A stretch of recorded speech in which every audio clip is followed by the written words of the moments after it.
Baik, Ibu minta perwakilan dari yang intrapersonal, 1 orang saja. Silakan berdiri. Hasilnya apa itu intrapersonal?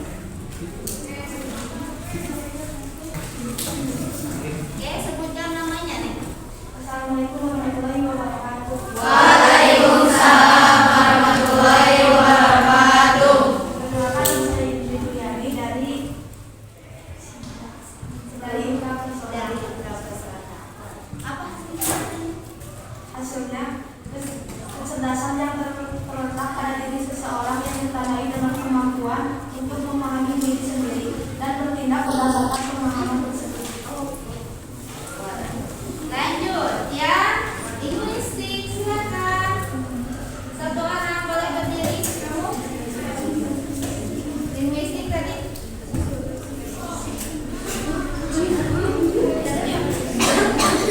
Ke depan ini berdiri. Yang linguistik 1 orang berdiri. Apa hasilnya?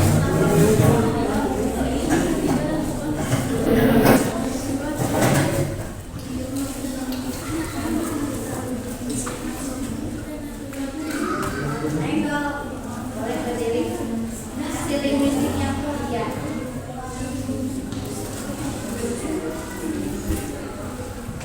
Assalamualaikum warahmatullahi wabarakatuh. Waalaikumsalam warahmatullahi wabarakatuh. Perkenalkan, nama saya Winda dari linguistik.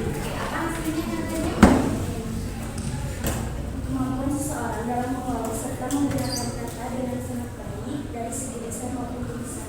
Jadi tutur katanya sopan santun. Masya Allah. Matematik, oke, boleh silakan berdiri. Kalau anak matematik biasanya serius, ya, dan tegas biasanya. Assalamualaikum warahmatullahi wabarakatuh. Waalaikumsalam warahmatullahi wabarakatuh. Perkenalkan, saya Rani dari matematika.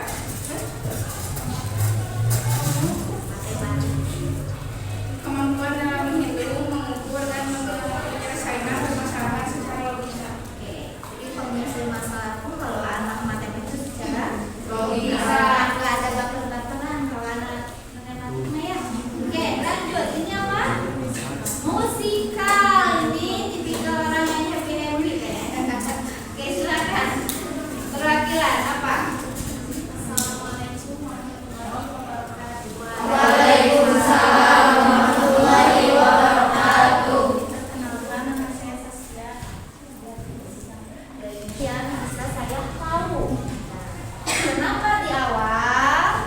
Ya, di awal tadi Ibu memberikan akses semangat kepada teman-teman semua itu biar mengetahui tujuan itu biar mengetahui bagaimana teman-teman mengenali potensi dari teman-teman.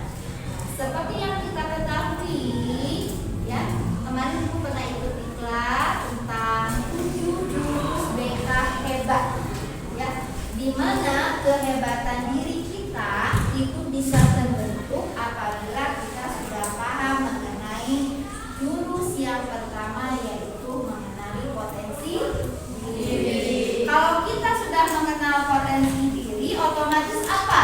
Kira-kira teman-teman, kita tidak akan salah ya untuk memilih, untuk bersikap dan bertindak mau seperti apa, karir kita ini mau seperti apa, mau bagaimana, gitu ya, sesuai dengan potensi yang ada dalam diri kita. Karena kan kalau usia-usia teman-teman sok galau gitu ya, habisnya nggak sih kok yang sebenarnya gitu ya. Masa galau kalau udah mengetahui asesmen ini,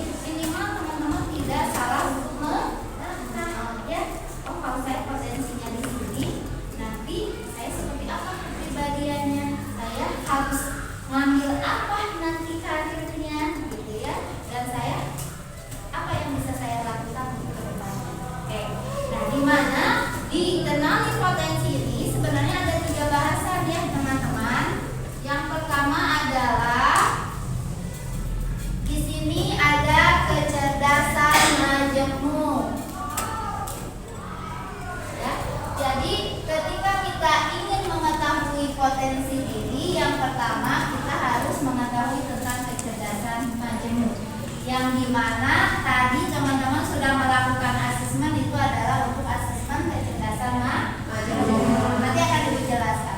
Berikutnya ada gaya belajar. Nah, insya Allah nanti di pertemuan berikutnya kita akan mengetahui saya termasuk gaya belajar apa. Ya, nah seperti itu. Lanjut ada pengenalan minat dan bakat. Ini nanti lebih tepatnya karir apa yang nantinya akan teman-teman ambil sesuai dengan potensi yang kita miliki. Oke. Karena hari ini Ibu membahasnya adalah tentang kecerdasan majemuk, ya, atau multi intelijensi. Nah, di sini kecerdasan majemuk itu sebenarnya apa sih, Bu? Nah, di sini dijelaskan bahwa kecerdasan majemuk itu adalah kemampuan diri kita untuk memecahkan persoalan, ya, disesuaikan dengan apa? Potensi majemuk yang teman-teman miliki. Nah, kalau misalkan sudah mengetahui, oh saya interpersonal, saya matematik, saya ini, nanti teman-teman bisa lebih tahu bagaimana kita menyelesaikan suatu permasalahan yang ada dalam diri kita dan mengetahui solusi yang tepat itu seperti apa. Ya, di sini kecerdasan tidaklah tunggal. Tadi kan ada yang bilang, Bu, Habib ada dua hasilnya, cuma yang ada dua. Oke, ya, Bu Arma ya linguistik sama apa tadi tuh, Nek? Hasilnya interpersonal. Memang setiap orang itu memiliki kecerdasan, tidak satu teman-teman, ya. Ada beberapa kecerdasan yang kita miliki. Tapi dari kedua kecerdasan itu pasti ada dominannya. Kecenderungannya kita kemana, gitu ya? Kecenderungannya kita kemana? Nah, berikutnya dengan adanya kecerdasan ini, nanti teman-teman bisa satu di sini ada istilah singer atau mawas diri. Jadi akan mencerminkan kepribadian yang ada dalam diri kita, ya. Oh, kalau saya karakternya seperti ini, kecerdasan saya seperti ini, berarti apa sih kepribadian saya? Nah, berikutnya, baru di sini Ibu akan membahas 9 jenis kecerdasan yang sudah teman-teman miliki. Tinggal sesuai atau tidak. Siap ya? Siap. Sama-sama mengevaluasi ya. Nah, di mana kecerdasan itu ada 9. Satu ada cerdas visual. Kalau ini biasanya karakter, kepribadiannya satu suka membaca, menulis, ya. Jadi dia akan memenuhi kesenangannya dengan membaca dan menulis. Ada di sini yang hasilnya cerdas visual ada nggak? Nggak ada ya kalau cerdas visual mah. Banyak dari Ibu lihat hanya ada beberapa dari kecerdasan. Yang berikutnya senang menafsirkan gambar, ya, senang menafsirkan gambar, mudah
dahulu.